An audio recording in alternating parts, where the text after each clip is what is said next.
शाहजहां ने आगरा का किला बनवाया तो उसमें 3 मस्जिदें बनवाई। दिल्ली के किले में कोई मस्जिद नहीं बनवाई क्योंकि सामने शायद जामा मस्जिद थी, इसकी आवश्यकता नहीं पड़ी। बाद में औरंगजेब ने जरूर उसके अंदर एक मोती मस्जिद के नाम से एक मस्जिद बनवाई। हमारा एक किला है, उस किले के अंदर 360 से ज्यादा छोटे बड़े मंदिर है। अगर स्थान मुसलमानों का है तो मस्जिद होनी ही चाहिए, हिंदुओं का है तो मंदिर होना चाहिए, किसी और धर्म का अगर स्थान है तो वहां उसका धर्मस्थल होना चाहिए। ये साधारण बात है, लेकिन कितना हो 20, 30, 360 की संख्या। और हैरानी की बात यह है कि ये जो किला है ये सीक्रेटली बनाया गया था, शहर से कम 50, 60, 70 किलोमीटर दूर, और उस वक्त कन्वेंस के साधन नहीं हुआ करते थे। तो इसको बनाने में कितनी एनर्जी, कितना समय, कितना पैसा और कितने रिसोर्सेज इसमें लगे होंगे। वहीं 360 मंदिरों के लिए भी आप सोच सकते हैं, अगर यही पैसा हम अपने डिफेंस को मजबूत करने में लगाते तो हो सकता है इतिहास कुछ और होता। क्योंकि इतना भव्य और इतना सुरक्षित किला बनाने के बावजूद भी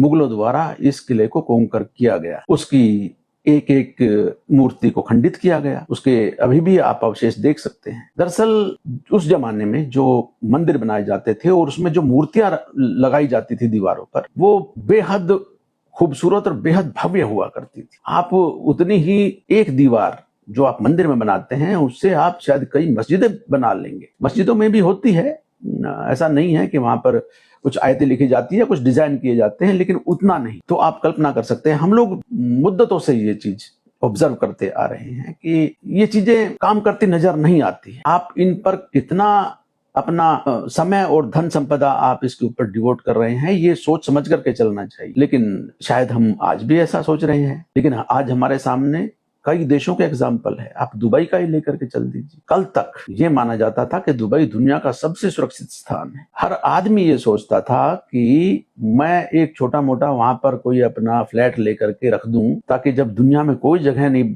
बचे सुरक्षित तो ये तो सुरक्षित रहेगी। सिर्फ एक सप्ताह के अंदर सारा कुछ बदल गया हमेशा के लिए। दुबई को डेवलप करने के लिए 30 लाख करोड़ रुपए खर्च किए गए थे इंफ्रास्ट्रक्चर पर। आप सोचिए अगर सुरक्षा पे किया गया होता तो चीजें कुछ और होती। ये सारी चीजें जो हमारे पास में है, ये सारी धरी की धरी रह सकती है, ये किसी काम की नहीं होगी अगर सुरक्षा में कॉम्प्रोमाइज होगा। और सुरक्षा का बजट, और ये बजट किसी सरकार का नहीं, ये हर आदमी जो अपने देश से प्यार करता है उसको ये देखना चाहिए कि नहीं, मेरा पैसा सही जगह पे जाना चाहिए। और ये फैसला आपको करना है कि ये सही जगह कौन सी है।